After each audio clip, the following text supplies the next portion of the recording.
They tell you that money can't buy happiness, but they never tell you what the lack of it does to the human mind.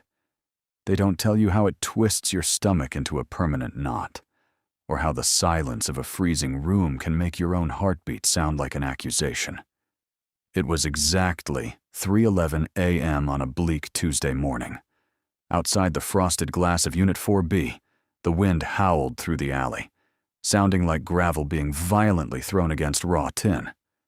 Inside, the radiator did nothing but hiss, spitting out a steady, rusted stream of brown water onto the warped, yellowing linoleum floor.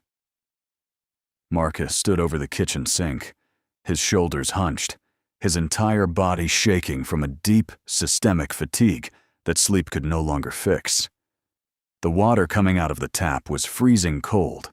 The building's ancient boiler had died 3 days ago, and the landlord wasn't answering calls. Marcus scrubbed a plastic baby bottle, his hands completely raw, the skin split and bleeding around his knuckles from the icy water and harsh dish soap. In the corner of the dark room, 11-month-old Maya let out a sharp, congested cry. She'd been teething for 4 days, her tiny forehead burning, her fever spiking and dipping like a volatile, dangerous market. Marcus closed his eyes tight, pressing his forehead against the cold edge of the upper cabinet.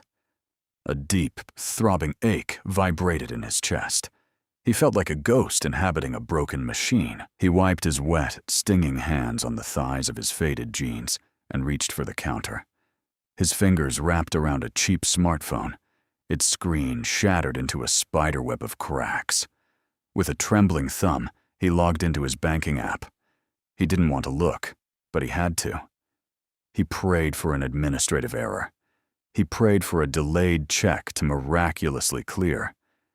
He prayed for a mistake, anything to change the reality of his existence. The screen loaded, casting a cold, blue glow across his exhausted face. The digits were bright red, negative $42.18.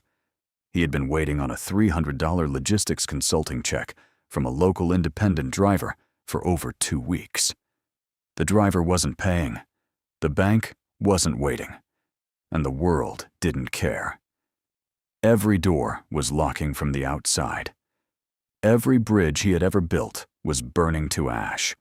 He stood in the dark, staring into a digital void, completely and utterly trapped. Then came the sound that tore away the remaining fragments of his sanity.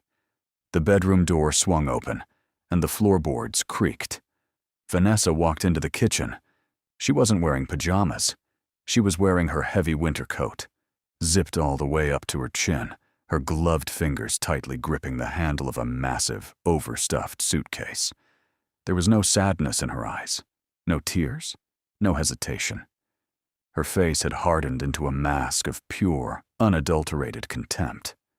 She walked right up to the counter, looked at the ancient, cracked laptop Marcus used to track freight data, and then looked him dead in the eyes. "I'm leaving, Marcus," she said. Her voice wasn't angry. It was entirely flat, which made it 10 times worse. "My mom booked me a flight to Atlanta. It leaves in 3 hours. I am drowning with you, and I refuse to go under. Look at this place. Look at your pathetic bank account. You're 32 years old, wearing clothes from high school, playing big shot CEO on a broken computer, while your daughter is breathing in black mold. You're not a businessman, Marcus. You're just a failure who doesn't have the common sense to quit a daydream."